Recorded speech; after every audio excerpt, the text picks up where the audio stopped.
मुझे बहुत खुशी है कि प्रधानमंत्री नरेंद्र मोदी जी के नेतृत्व में हमारे शिपिंग मिनिस्ट्री और रोड मिनिस्ट्री और ट्रांसपोर्ट मिनिस्ट्री ने संकल्प किया था कि हम 2 साल के अंदर इस देश के जीडीपी में कम से कम 2% विकास दर में हम ऐड करेंगे। पर जिस प्रकार से इस 1 साल में हमने काम किया है, मुझे उम्मीद है कि ये तो निश्चित ही करेंगे, शायद इससे ज़्यादा कर पाएंगे। रोड सेक्टर में ये जो हमने टारगेट तय किए थे, उसमें से करीब 8000 किलोमीटर की लेंथ है। हेलो हेलो सर, सामने वाले से इसे कर लीजिए सर, इसे। हेलो हेलो हेलो वहाँ तो सबको मिलेगी सर। मिलेगी। हाँ, मुझे इस बात की खुशी है कि 1 साल में हमने 8000 किलोमीटर हाईवेज के काम अवार्ड किए हैं, जिसकी कीमत 1 लाख करोड़ से ज़्यादा है। और इससे ज़्यादा 1231 ऐसे प्रोजेक्ट है जो 37,000 किलोमीटर में है, और उसको करंट ईयर में वो 2.25 लाख करोड़ के प्रोजेक्ट हमने इस साल करने का टारगेट निश्चित किया था। फाइनेंस मिनिस्टर ने हमसे अनुरोध किया है कि इस टारगेट को और बढ़ाने की आवश्यकता है, क्योंकि देश की इकोनॉमी की विकास दर में इंफ्रास्ट्रक्चर की भूमिका बहुत महत्वपूर्ण है।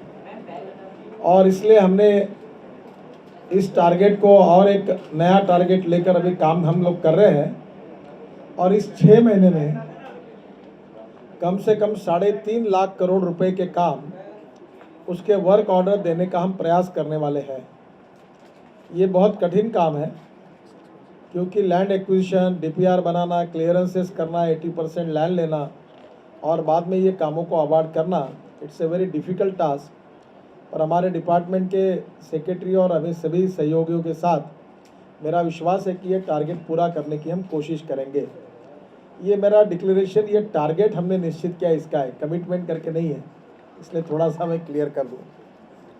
साधारणतः एक अच्छी बात हुई है कि हम जब हमारी सरकार आई थी तो पीपीपी में लगभग प्रोजेक्ट आना बंद हुआ था, पर अब सबसे बड़ी उपलब्धि ये हुई है कि सोलापुर बीजापुर, शिवपुरी देवास गुना, रायपुर बिलासपुर, हॉस्पेट चित्रदुर्ग और दिल्ली मुकरबा चौक, ऐसे 5 प्रोजेक्ट में हमको पीपीपी में अच्छी कंपटीशन होकर बिडर मिले हैं। इसका मतलब यह है कि इस देश में फिर से एक बार इंफ्रास्ट्रक्चर पर जो विश्वास चला गया था, उन लोगों को अर्जित हुआ है।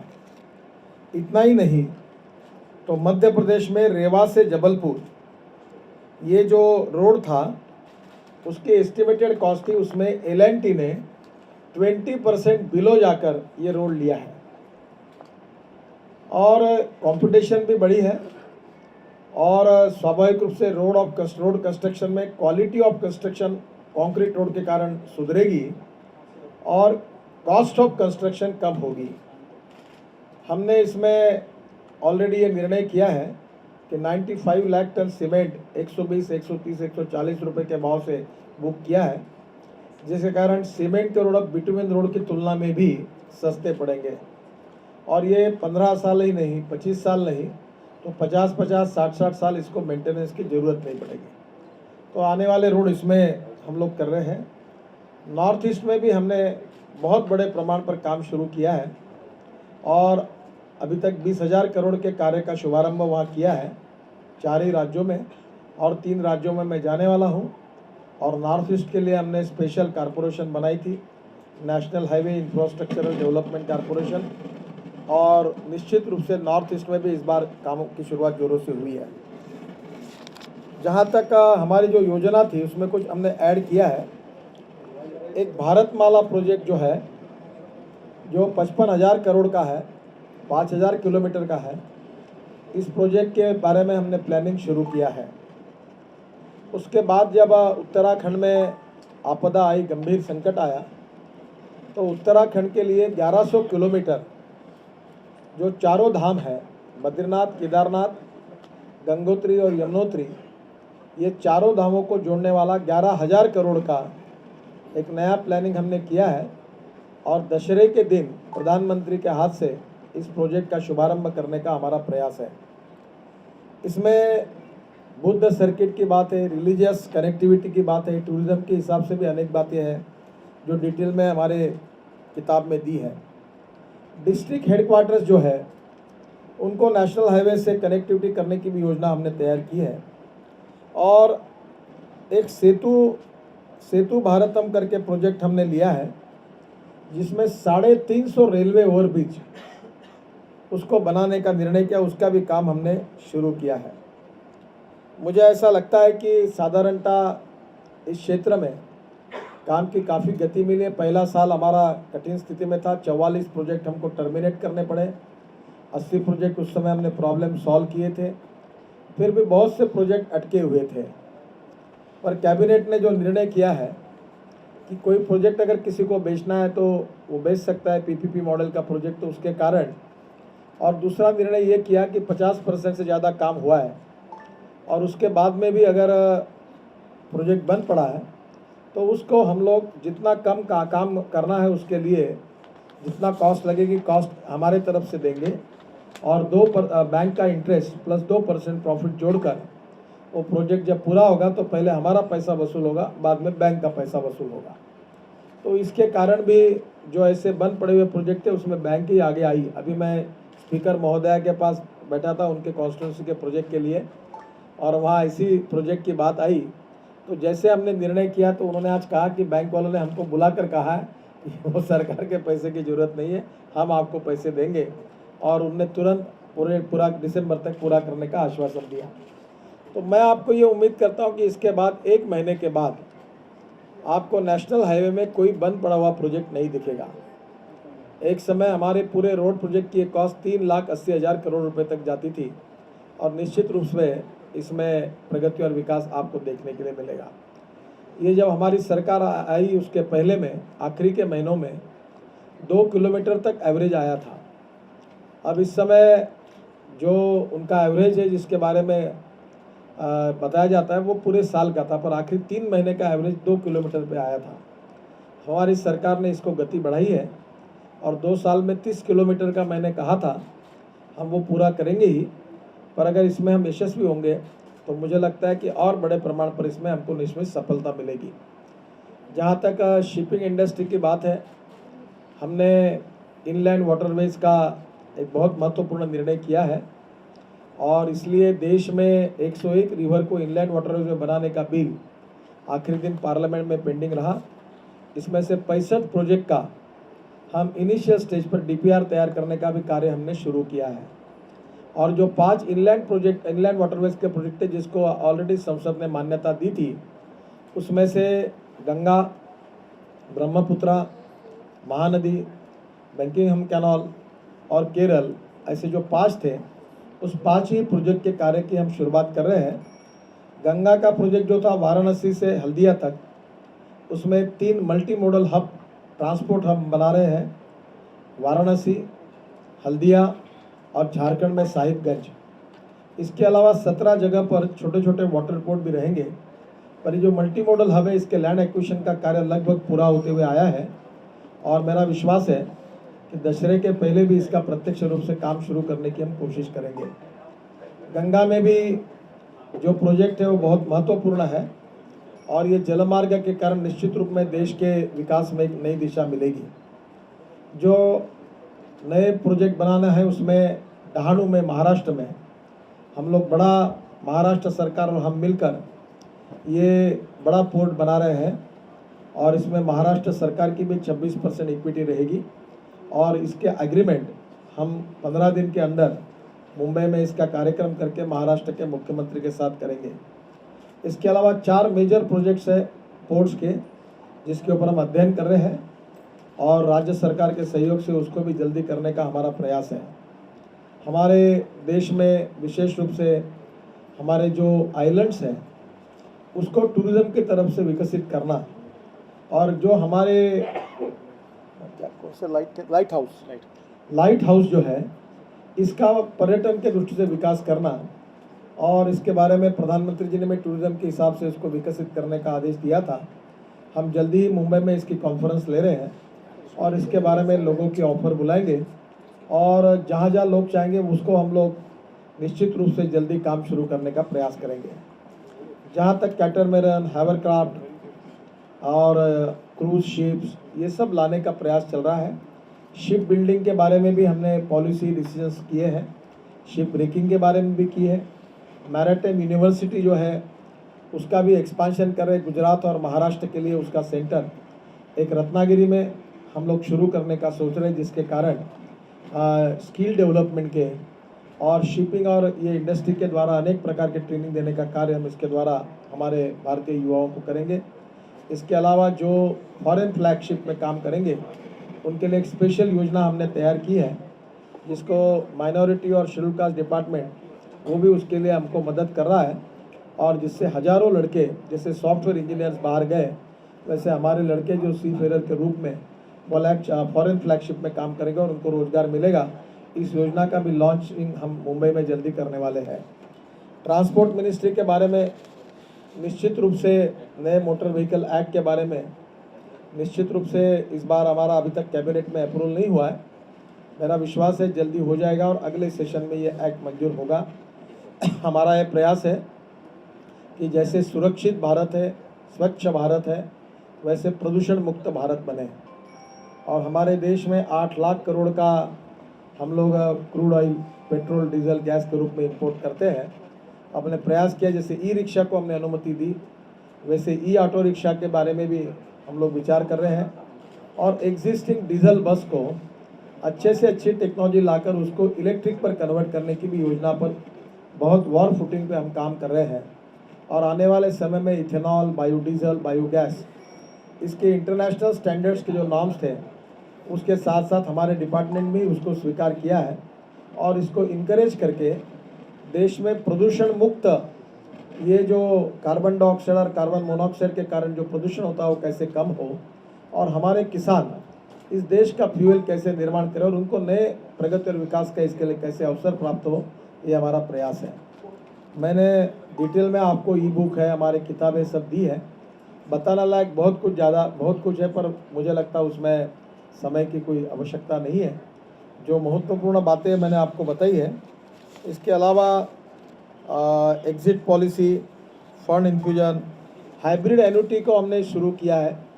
17 प्रोजेक्ट हाइब्रिड एन्युटी में आ रहे हैं, जिसमें 40% सरकार की ओर से मदद मिलेगी, 60% कॉन्ट्रैक्टर और कंसल्टेंसी डालेगा, और land acquisition, forest environment clearance सभी जिम्मेदारी हमारी होगी, और उनको हम लोग टोल हम कलेक्ट करेंगे, और एन्युटी पर बैंक इंटरेस्ट प्लस 2 से 3% प्रॉफिट देकर हम उनको एन्युटी में पैसा देंगे।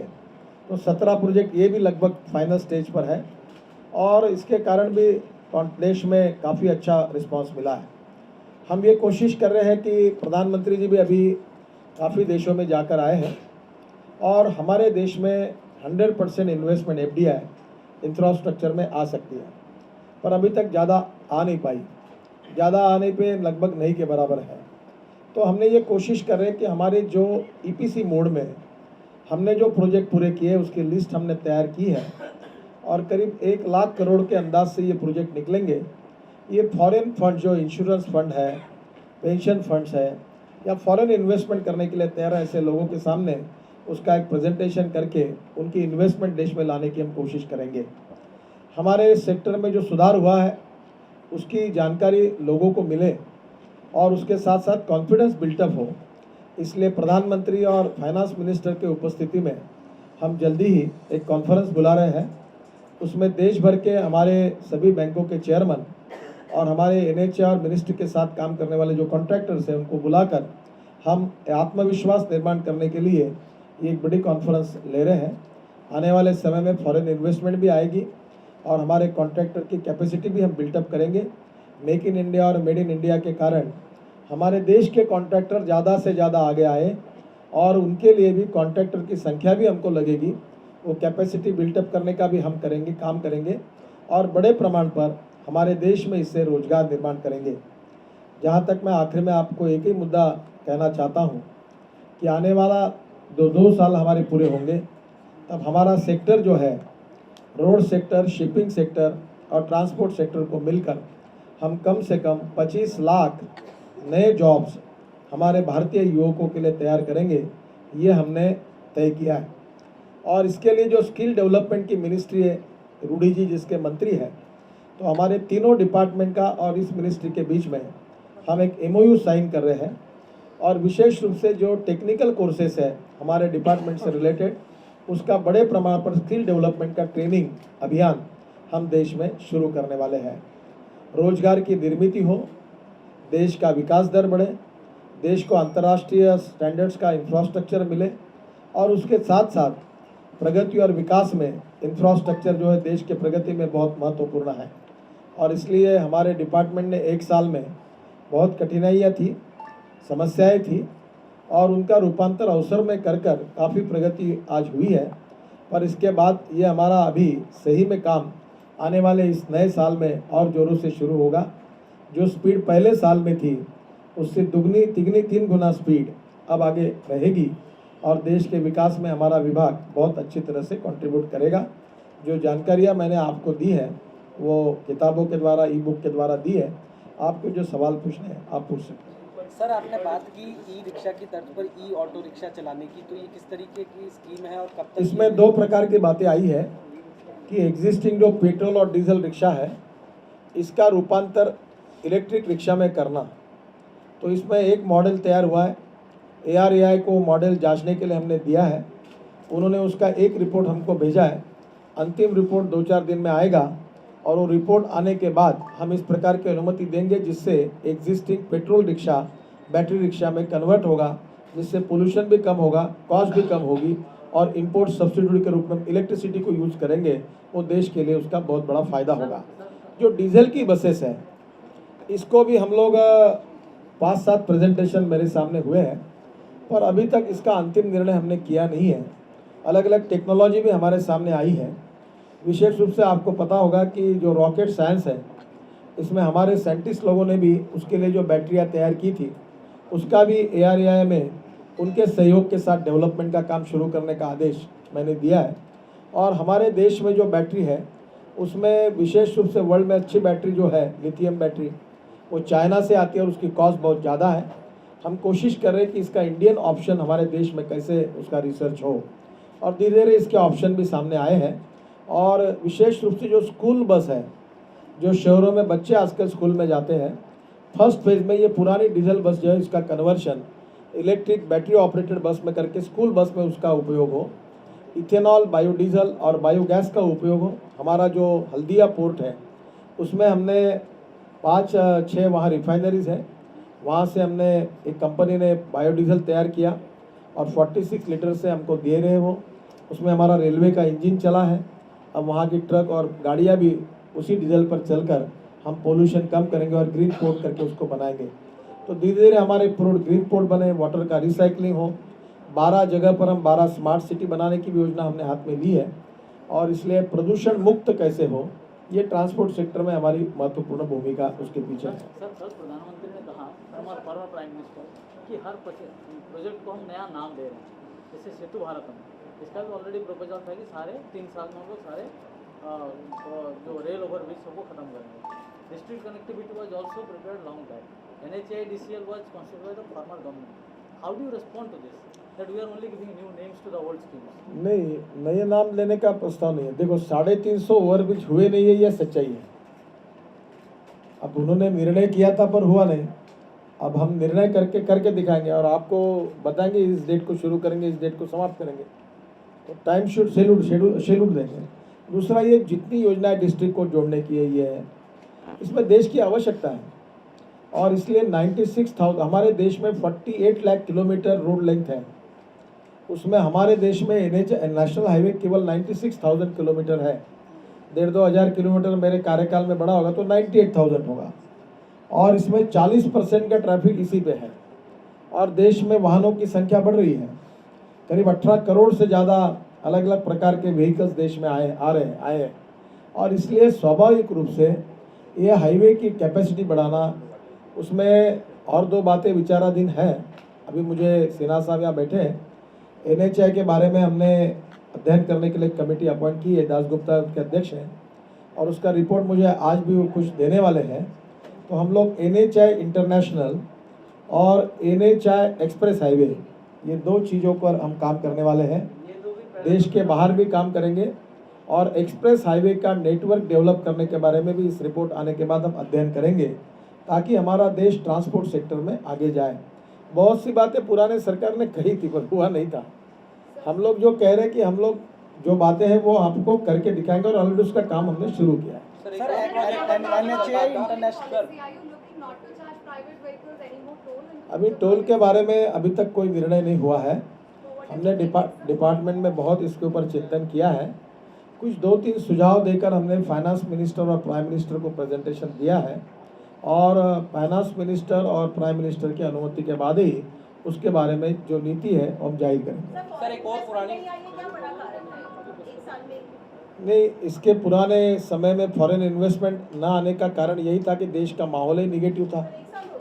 नहीं, अभी तो पहली बात तो ऐसी है कि PPP मॉडल में पहली बार एक साल में 5 प्रोजेक्ट अभी कम से कम टेंडरिंग हुए हैं।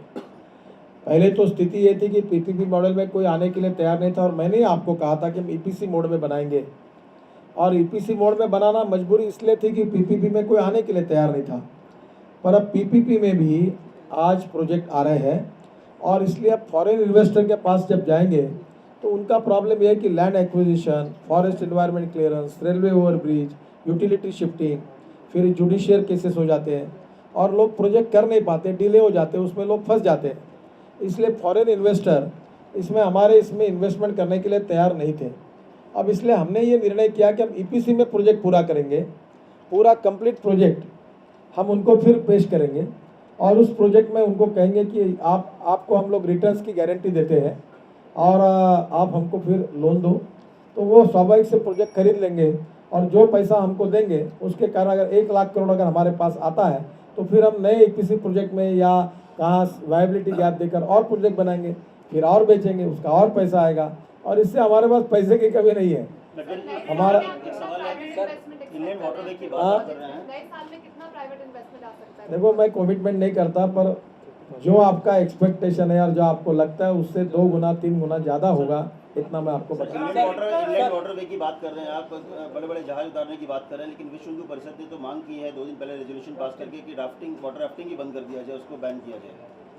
मैंने तो अभी तक पढ़ा नहीं है, मैं पढ़ने के बाद आपको बताऊंगा। सर एक और मैं कल मैं नागपुर में था, आज जरा स्टेटमेंट पढ़ूंगा, अध्ययन करूंगा, और जरूर आपसे चर्चा करूंगा। सर एक और हाँ, अभी ऐसा है कि आखिरी ये जो हमारा 1 साल है उसके आखिरी के 3 महीने UPA सरकार के थे, तो मंथली बनाने का एवरेज लगभग 2 किलोमीटर पे आया था। अब हमारा जो एवरेज है वो 13 पॉइंट समथिंग है, पर नहीं, ये पूरे साल का। और मैंने जो टारगेट पहले में बताया था वो 30 किलोमीटर का था, पर फाइनेंस मिनिस्टर ने हमको नया टारगेट दिया है, वो बहुत कठिन है। पर हमारे सेक्रेटरी और NHAI के अधिकारियों के साथ मेरी चर्चा हुई है, और फाइनेंस मिनिस्टर ने हमसे ये अपेक्षा व्यक्त की है कि 6 महीने में कम से कम वो 3.5 लाख करोड़ के रोड हम लोग वर्क ऑर्डर करके उसको काम दें। पर ये काम करना बहुत कठिनाई पूर्ण है। हमने टारगेट रखा, हम लोग रात दिन काम कर रहे हैं, कोशिश करेंगे पूरा करने की, क्योंकि देश की आर्थिक स्थिति में, इंफ्रास्ट्रक्चर में जब तक तेज़ी नहीं आती तब तक देश की आर्थिक स्थिति में बहुत परिवर्तन बनने में अड़चनें आ रही है। तो निश्चित रूप से हम हमारे डिपार्टमेंट की ओर से शिपिंग में भी और रोड सेक्टर में भी ज़्यादा से ज़्यादा काम जल्द से जल्द समय में और एक्सीलरेट करके करने की कोशिश करें। सर पिछली सरकार डेवलपमेंट की जो आप बात कर रहे थे कि जैसे 5 मेजर प्रोजेक्ट हैं, इसके साथ आपने भी कहा था कि दिल्ली से यहाँ तक संभव होगा कि कलकत्ता तक जो है यहाँ से बोट चल सके यमुना होती। एक बड़ी मुश्किल जो है वो आ रही है पानी के प्रवाह को लेकर। जिस तरह से नदियों में एक बार डैम बने हुए हैं, तो वाटर फ्लो जो है उसको मेंटेन करना मुश्किल हो रहा है, ये बाकी मंत्रालय आपके कह रहे हैं। तो कैसे हो पाएगा कि वाटर फ्लो मेंटेन हो, उसका डेप्थ मेंटेन हो? मैं आपको एक बात बताना चाहूँगा, ये बैरेजेस बना रहे, कोई और कुछ लिखता है। देश में ऐसे 7 प्रकार की वर्ल्ड में टेक्नोलॉजी अवेलेबल है और साल भर के लिए 3 मीटर ड्राफ्ट रखना, उसके लिए अलग अलग प्रकार के साइंटिफिक उपाय लोगों ने सुझाए हैं। हमारे कंसल्टेंट इसके ऊपर काम कर रहे हैं और इस जून महीने में ये रिपोर्ट हमको मिल जाएगी और उसके बाद कौन से टेक्नोलॉजी पर काम करना, ये अध्ययन करके हम उसका निर्णय करेंगे। और इसलिए जब तक ये निर्णय नहीं होता तब इसके बारे में मैं आपको ज़्यादा बताना उचित नहीं होगा। पर आपको यूरोपियन नदियों में ये काम हुआ है, अमेरिका में हुआ है, कोरिया में हुआ है और नदियों के नाम और उसके डिटेल्स का भी अध्ययन हमने किया है। और वर्ल्ड बैंक के टेक्निकल कमेटी के साथ बैठकर वर्ल्ड बैंक के अधिकारियों को हमारे सेक्रेटरी और हमने अनुरोध किया है कि वर्ल्ड में जो बेस्ट प्रैक्टिसेस और बेस्ट टेक्नोलॉजी का जो है, जो आपका अलग अलग देशों का नदियों के बारे में ड्राफ्ट मेंटेन करने वाला अनुभव है, ये हमको दीजिए और वर्ल्ड बैंक इसको सहयोग करे, उसके बाद निर्णय करेंगे। दूसरी महत्वपूर्ण बात है, जो हमारा एक टारगेट है, वो भी बहुत इम्पॉर्टेंट है और कठिन भी है कि जैसे 2000 टन का कोई बार्जेस होगा, शिप होगा, तो उसको डिज़ाइन बदलकर वो 2500 या 3000 तक जा सकता है। एक अमेरिकन कंपनी ने इसमें डिज़ाइंस बनाकर ये उतने ही पानी में और वो जा सकता है, तो वो टेक्नोलॉजी हम ला रहे हैं। दूसरा, हमने ये तय किया है कि हम लोग जो अब आज की स्थिति में जो डीजल यूज़ करते हैं उससे प्रदूषण होता है, तो हम लोग LNG यूज़ कर सकते हैं क्या, जिससे कॉस्ट भी कम होगी और प्रदूषण भी कम होगा। तो इंजन में ट्विन इंजन हो जो LNG भी करे और डीजल पे भी चले, उससे गंगा में प्रदूषण नहीं होगा, तो कहीं भी किसी भी नदी में नहीं होगा। और मुझे लगता है कि अब ये चाइना में 47% ट्रैफिक नदियों से चलता है, गुड्स एंड पैसेंजर ट्रैफिक, जो कोरिया और जापान में 43-44% है और यूरोपियन देशों में 40% से ज़्यादा है और हमारे देश में 3.3% है। इसमें 0.3% केवल हमारा रिवर पर है और इससे नई नई टेक्नोलॉजी लाना, इसका हम अध्ययन कर रहे हैं। और मैं परसों कोचीन गया था, हम एक मैंने उसका नाम जुगाड़ रखा है, वो पानी पर भी, पानी के ऊपर और हवा दोनों का ऐसा बीच वाला हवाई जहाज है, जिसको जो पानी के 8 मीटर ऊपर से उड़ता है, उससे 30, 50 और 90 लोग बैठते हैं, 60 किलोमीटर पर आवर उसकी स्पीड है और नदी के साथ वो ऐसा ऐसा चलेगा। तो उसको एक ऐसा बनाने का मैंने आदेश कोचीन शिपयार्ड को दिया है। ऑस्ट्रेलियन इंजीनियर्स और इंडियन इंजीनियर्स मिलकर उसका डिज़ाइन उन्होंने तैयार किया है, उसकी काफ़ी अनुमति मिली है। कुछ थोड़ा बहुत, एक लॉयड करके इंटरनेशनल डिज़ाइनिंग करने वाली कंपनी है, उनकी अनुमति आज 1 महीने में मिलने के बाद वो बन जाएगा। तो फिर उसके बाद हम लोग निश्चित रूप वो सक्सेस होगा कि नहीं होगा मुझे मालूम नहीं, मेरा मन कहता है कि वो 100% सक्सेस होगा। और कोचीन शिपयार्ड के लोगों ने कहा कि हो सकता है। तो ये मैं 2 दिन कोचीन में था और मैंने काफ़ी उस पर हमने काम किया, जल्दी उसका काम शुरू हो जाएगा। दूसरा, हमने सी प्लेन के बारे में अनुमति दी है, बाद में कैटरमैरन हाइवरक्राफ्ट लाने की हमारी कोशिश है, शिप बिल्डिंग का है, क्रूज शिप्स इंडिया में बने, टूरिज्म बढ़े, इसकी कोशिश है। अड़चन ये है कि हम इसमें देश वर्ल्ड में लगभग आखिरी नंबर पर है और इसमें कुछ भी काम न होने के कारण आप लोगों को जब मैं बताऊंगा तो आपको भी ये सपने जैसा लगेगा, पर ये थोड़े देर में, कुछ दिनों के बाद आपका इसका विश्वास होगा। जो कोल का हम बड़े प्रमाण पर कोल माइनिंग कर रहे हैं छत्तीसगढ़ में और उड़ीसा में, ये कोल रेलवे के बजाय, रोड के बजाय, ये पानी के ऊपर से इसका ट्रांसपोर्ट करने का प्लान हमारे डिपार्टमेंट ने किया है। तो बहुत सी ऐसी बातें हैं जिसके कारण अभी हल्दिया में जो इम्पोर्टेड कोल आता है वो फराक्का के पोर्ट में हमारे बैरेजेस में जा रहा है। हमारी फ्लाइज जो है वो बांग्लादेश को हम लोग एक्सपोर्ट कर रहे हैं, वो भी जा रही है। अब हमारे सेक्रेटरी जी ने आपको बताया वो भी आए हैं। अभी मैं भूटान में अगले महीने में जा रहा हूँ। हमारी बंगाल से 4 बसेस बांग्लादेश के लिए शुरू हो रही है और ब्रह्मपुत्रा का जो इनलैंड वाटरवेज है उसमें हम, जैसे रोड का हमने मार्ग ओपन किया है, वैसे बांग्लादेश के मंत्री हमारे यहाँ आए थे, मेरे साथ उनकी बातचीत हुई और ब्रह्मपुत्रा जो वाटरवेज है इसको भी बांग्लादेश तक हम लोग ओपन करने की सिस्टम पर दोनों ने सहमति जताई है, ताकि हम पानी से बांग्लादेश में जा सकेंगे।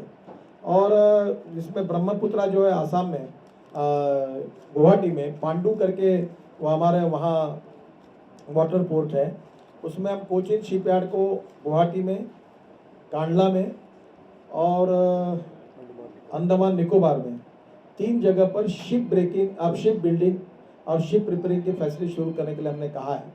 हमने 50 करोड़ रुपए आसाम में गुवाहाटी में इस काम के लिए ड्राई डेक बनाने के लिए दिए हैं। और मुझे बड़ा दुख होता है कि गुवाहाटी का शिप अगर 3 लाख का रिपेयर करना है तो कलकत्ता भेजना पड़ता है, जाने आने का खर्चा 30 लाख रुपए और रिपेयर का खर्चा 3 लाख रुपए। अंडमान निकोबार में हमारे शिप्स हैं, वो मलेशिया, चाइना, सिंगापुर में जाते हैं रिपेयर का खर्चा 10 लाख होता है और जाने आने का खर्चा 70 लाख होता है। तो स्वाभाविक रूप से शिप रिपेयरिंग की हमारी रिग्स जो है, जो समुद्र में काम करती है, उसकी रिपेयर की फैसिलिटी हमारे देश में नहीं है। तो धीरे धीरे हम लोग ये सब प्रकार की बातें make in India, made in India के आधार पर ये टेक्नोलॉजी का उपयोग करके हमने सबको एड्रेस किया है और हम इस सब प्रकार की बातों को कर रहे हैं। हम प्राइवेट सेक्टर को भी साथ लेकर कुछ बड़े प्रमाण पर हम लोग यहाँ मैन्युफैक्चरिंग कर सकते क्या, ये भी देख रहे हैं। मैंने संरक्षण मंत्री जो है मनोहर पर्रिकर, उनसे प्रार्थना की है कि 5 साल में जितने शिप्स नेवी को लगने वाले हैं उसका हमको आप केवल एमओयू करके ऑर्डर दीजिए, पैसे मत दीजिए। उसके कारण हम लोग बड़ा लोन करेंगे और कैपेसिटी बढ़ाएंगे और इसमें स्किल डेवलपमेंट के कारण रोजगार निर्माण होगा। हमारे यहाँ जो कोचिन शिपयार्ड है उसमें से तैयार होकर 5000 लड़के जो तैयार हुए और वो अरब कंट्रीज में काम करने के लिए चले गए। तो मुझे कह रहे थे कि मैन पावर चली जाती है, तो मैंने बोला जाने दीजिए, बाहर में जाकर देश के लिए डॉलर कमा कर भेजना ये भी देशभक्ति है। और आप 1500 के बजाय 2000 को ट्रेन करो और लेट देम गो, जाने दो बाहर, कोई अड़चन नहीं, जितना जाए उतना आप तैयार करो, कैपेसिटी बढ़ाओ। और यही हम लोग प्रयोग अभी गुजरात में करेंगे, आसाम में करेंगे और यही हम अंडमान निकोबार में करेंगे कि वहाँ के लड़के और मैन पावर तैयार हो और वो देश में भी काम करें और देश के बाहर भी करें। सर, आपने चार धाम यात्रा की बात कही कि उसके लिए रोडवेज बना रहे हैं। बुद्धा सर्किट की तरह राम सर्किट को भी डेवलप करने का प्लान तैयार किया गया है कि देखो, हमारे टूरिज्म मिनिस्ट्री ने इसके बारे में कहा। मैं जब अयोध्या गया था तब मैंने जनकपुरी से अयोध्या ये राष्ट्रीय महामार्ग बनाने की बात की थी। निश्चित रूप से राम के बारे में भी देश की श्रद्धा है और ये भी सर्किट, बुद्ध सर्किट हो, प्रभु रामचंद्र का हमारा श्री राम सर्किट हो और उसके साथ रिलीजियस सर्किट हो, अलग अलग प्रकार के टूरिज्म को डेवलप कर रहे हैं। हमने विशेष रूप से अजमेर में भी अच्छा हाईवे बनाया है। तो हम लोग सभी धर्मों के जो रिलीजियस स्थान हैं उनको विकसित करने के लिए कोशिश कर रहे हैं। और ये जो सर्किट होगा गंगोत्री, यमुनोत्री और बद्रीनाथ, केदारनाथ का, ये इसमें नई अलाइनमेंट है। जो रोड साइड जो ये पहाड़ गिर जाती थी तो हमने नई अलाइनमेंट तय की, उसका प्रेजेंटेशन भी मेरे पास साथ हुआ है। अब उसको फाइनल किया है, वहाँ के चीफ मिनिस्टर और एमपीज को भी दिखाया है और उसके कारण निश्चित रूप से लैंडस्लाइड जो है उसका अभी तकलीफ नहीं होगी, ऐसे अच्छे रोड वहाँ बनेंगे। अगर आपके अध्यक्ष से कह रहे हैं कि गडकरी जी आपने कहा कि कोयला खदान से जो निकल रहा है उसको रायबरेली रेलवे से, ये रायबरेली रोड से हो तो बढ़िया है, शिपिंग से हो तो रायबरेली अच्छी है कि रेलवे की जगह पर आप लोग अल्टरनेटिव दे रहे हैं। क्या आपके सरकार में 2 मंत्री, जैसा कि श्रद्धा की बात है, नकवी जी कहते हैं कि गाय खाना पर बंद होना चाहिए, किरण रिजिजू जी कहते हैं कि गाय खाते हैं, मैं कोई मांस में खाता कोई रोक नहीं सकता है, वो रायबरेली 2 मंत्री आप अभी तक तो मैं 4-5 दिन बाहर था, अभी मैंने अखबार से ही देखा है। जब बात करूंगा उनसे तो आपको पता था। अखबार में देखते कम से कम एक राय तो बनी होगी सर, क्या अखबार में आजकल बहुत बार फिर लोग खुलासा करते हैं, इसलिए अखबार में जो आता है वो बहुत बार कभी कभी सही नहीं निकलता। लेकिन सर गाय को मैं उन दोनों से बात करके आपको बताऊंगा। आपकी राय क्या है? लेकिन लगता नहीं देश जब तक सही बात मेरे समझ में नहीं आई तो राय कैसे बनाऊं? नहीं, गौमांस से अगर आपकी राय है। चलो आगे। सर एक और अपनी राय तो बताइए।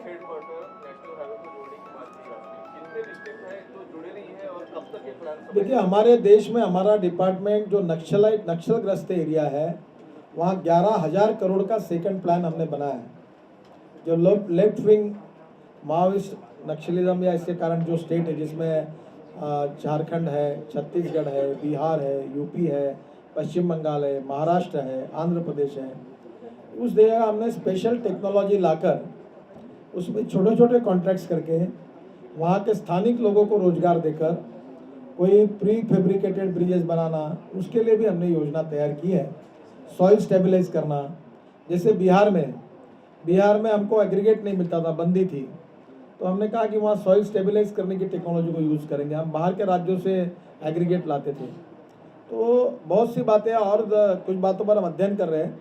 जैसे ये कोड है ब्रिज का, कंक्रीट का, फ्लाईओवर का, इसके लिए भी हमने कमेटी अपॉइंट की है कि इंटरनेशनल स्टैंडर्ड्स क्या है, और दूसरा जो रिसाइकलिंग किया हुआ मटेरियल जो यूज़ करेंगे उनको कुछ बेनिफिट दे सकते क्या, इसके ऊपर भी सोच रहे हैं। क्योंकि ethics, economy, ecology and environment, तो इकोलॉजी एंड इन्वायरमेंट ये बहुत महत्वपूर्ण है। तो हमारे रोड सेक्टर में, ट्रांसपोर्ट सेक्टर में, सब जगह पर हम लोग ये प्रदूषण के बारे में भी निश्चित रूप से उपाय ढूंढने की कोशिश कर रहे हैं। नकवी जी, आपने कहा राम देश के लिए श्रद्धा का केंद्र है, इसी तरह अब से रोड गाय की भी- बात करो ना, राम गाय की। भी श्रद्धा का केंद्र है। क्या भारत सरकार ऐसा कोई कानून लेकर आ रही है जो गौ मांस पर प्रतिबंध पूरी तरह से लगाएगा? क्योंकि बीजेपी आपका सरकार- सही सवाल, आपका विषय बराबर है, पर मेरे डिपार्टमेंट के अंतर्गत ये विषय नहीं आता है। सर आपके डिपार्टमेंट का है केएमपी प्रोजेक्ट जो है, केएमपी प्रोजेक्ट कुंडली मानेसर जो पलवल प्रोजेक्ट है वो काफी दिन से अधर में था, उसका क्या स्टेटस है? क्या वो हमारे डिपार्टमेंट का प्रोजेक्ट नहीं है, वो हरियाणा सरकार, दिल्ली की सरकार और उत्तर प्रदेश की सरकार मिलकर कर रही है। वो प्रोजेक्ट में सुप्रीम कोर्ट में केस चली है, नहीं होने के बाद मेरे यहाँ मैंने 2 बार मीटिंग बुलाई, हरियाणा के मुख्यमंत्री को भी बुलाया था, और अब हरियाणा सरकार उसको पूरा करना चाहती है। उसका अभी कितना प्रोग्रेस हुआ मुझे पता नहीं है, पर फिर से एक बार इसका रिव्यू लेकर कुछ अड़चन होगी तो वो सुलझाने का काम करेंगे। दूसरा, दिल्ली में ट्रैफिक जाम होता है, और इसलिए हम लोग सोच रहे हैं कि पूरे देश के लिए ये ट्रैफिक जाम जो होता है, इसमें कोई स्पॉट्स ऐसे कि जहाँ के अंडरपास करना है, कहीं ब्रिज बनाना है, तो ट्रैफिक इंजीनियरिंग के हिसाब से दिल्ली का अध्ययन करने का हमने तय किया है। ये वैसे हमारा विषय नहीं है, और उसके लिए एक स्पेशल सॉफ्टवेयर डेवलप करके हम दिल्ली का अध्ययन करने के बाद ये सॉफ्टवेयर देश भर के शहरों को फ्री ऑफ चार्ज देंगे, ताकि वो भी अपने अपने शहरों में इसका अध्ययन करके ट्रैफिक जाम और ये प्रॉब्लम सॉल्व करने के लिए इसका उपयोग होगा। रोड सेफ्टी का बिल का टाइमलाइन मेरे हाथ में इतना ही है कि कैबिनेट में अभी कुछ काफ़ी अलग अलग डिपार्टमेंट की अलग अलग राय आई थी। हमारे डिपार्टमेंट ने सबको उसके बारे में क्लैरिफिकेशन दिया है, अंतिमता कैबिनेट के पास गया है। कुछ पीएमओ से भी कुछ जानकारियाँ मिली, अभी मुझे जानकारी मिली, सेक्रेटरी जी ने बताया कि कुछ बातों पर और उन्होंने कहा है, वो क्लियर करके ये कैबिनेट में अप्रूव होगा, और कैबिनेट में अप्रूव होने के बाद नेक्स्ट पार्लियामेंट के सेशन में मैं निश्चित रूप से जल्द लाने की कोशिश करूंगा। सर आज सामना में अमित वानी करके अलवेले का सामना में उसमें लिखा है कि विदर्भ राज्य की बात उन्होंने कही नहीं थी जो कहा है, और आपने लिखित स्वरूप से वहाँ पे दिया है विदर्भ में कि मैं अगर मैं लोकसभा चुनाव जीतता हूँ तो मैं विदर्भ राज्य के लिए लड़ूंगा। ऐसा मैंने लिखित रूप में कहीं नहीं कहा। हाँ नहीं, दिखा देना। देखो, पहली बात तो ऐसी है, मैं बहुत पंक्चुअल हूँ और मैं जबान का पक्का हूँ। सर और जब बोलता कॉर्पोरेटाइजेशन के बारे हाँ, एक तो पहली बात ऐसी है, सामना मैंने पढ़ा ही नहीं, आज सुबह में हवाई जहाज से आया, पर मैं आपको खुलासा बता देता हूँ। ये विदर्भ राज्य के बारे में 93-94 में हमारे राष्ट्रीय कार्यकारिणी में छोटे राज्यों का प्रस्ताव मंजूर हुआ, उसमें विदर्भ के अलग राज्य का प्रस्ताव मंजूर हुआ है। और अमित जी ने वही बात कही थी, पर उनकी कुछ बातों का विपर्यास किया गया, और जहाँ तक भारतीय जनता पार्टी की बात है, अलग विदर्भ राज्य की हमने पहले ही कमिटमेंट की है और रिकॉर्ड पर वही है, और राष्ट्रीय कार्यकारिणी ने उसको मान्यता दी है।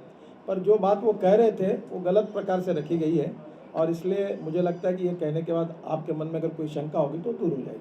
सर ये आंध्रा तेलंगाना का सर आज इसको लेकर सर अब तक क्या डेवलपमेंट है? नमामि गंगा के प्रोजेक्ट में हमारा जितना रोल है उतना कार्य हम कर रहे हैं। उमा जी इसके ऊपर बहुत अच्छा काम उन्होंने किया, मैं उनको सहयोग कर रहा हूँ। एक बार उनके साथ बैठकर वो पूरा प्रेजेंटेशन 100% होगा। नरेंद्र मोदी जी के नेतृत्व में जितने काम हमने हाथ में लिए हैं वो काम निश्चित रूप से पूरे होंगे। सीमेंट खरीदा जा रहा है, हाँ, खरीदा जा रहा है सीमेंट। 1.25 टन का कुछ हुआ है, और उसके कारण राजस्थान में कुछ कंपनी आ गया है, उन्होंने सरकार को इससे भी कम पैसे में देते हैं। तो इस एक्सरसाइज का सबसे बड़ा फायदा ये हुआ कि सीमेंट के रेट कम हो गए। सर ये आंध्रा तेलंगाना का आरटीसी का गठबंधन होना है सर, एक साल हो रहे हैं, so what is the status of? I don't know, I get it verified. Thank you very much, बहुत बहुत धन्यवाद।